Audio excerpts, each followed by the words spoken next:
Friends, একটা নতুন video নিয়ে এসেছি, দেখুন চলে এসেছি। দেখুন আমি আর বাড়িতে ছিল তো বাচ্চার দিন রাতে দেখুন সেখানে পুজো দিয়েছি। ফার্স্ট টাইম যাচ্ছে, আমি ঠিক জানতাম না, ঠিক আছে? তো দিদি জানে আমার 10 তারিখে বার্থডে ছিল, তো সেই দিন আমরা ঘুরতে গেছিলাম, একটু কাজ ছিল তো সেখান থেকে বেরোতে পারিনি। তো যাই হোক, তারপরের দিন মন্দিরে আমার একটু কাজ ছিল, তো সেই সূত্রে আমি মন্দিরে তারপরে করে জুতো পরে যাচ্ছিলাম, মন্দিরে ঢুকিনি পুজো দিতে।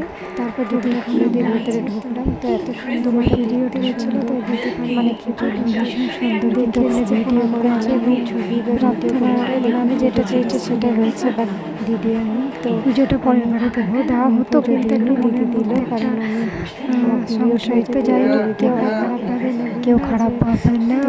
আমি এই কথাটা বললাম, এটা ন্যাচারাল জিনিস, ঠিক আছে? এটা কোনো লজ্জার ব্যাপার না, তাই এটা ওপেনই বলা যায়।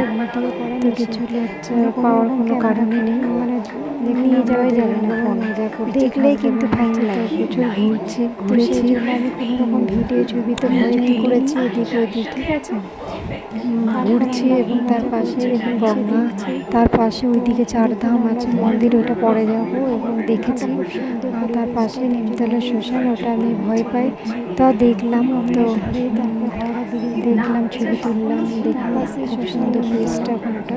তো আমার ওদিকে ভালো লেগেছে, কিন্তু ওখানে ভিডিও করা নিষেধ, তাই বাইরেরটাই ভিডিও ভয় লাগে তুলেছি, পেটন করেছে ভিডিও করা। দেখলাম কীভাবে সব মানে ছবি তোলা যায় না, পোড়ায় মরা, তাই যাই হোক সুন্দর মানে ভিডিও দেখুন। আর আমি একটু ব্যস্ত ছিলাম, আমি এরকম ভিডিও মানে দিতে পারিনি, আগে তো দিচ্ছি কাজের সূত্রে চলে এসছে।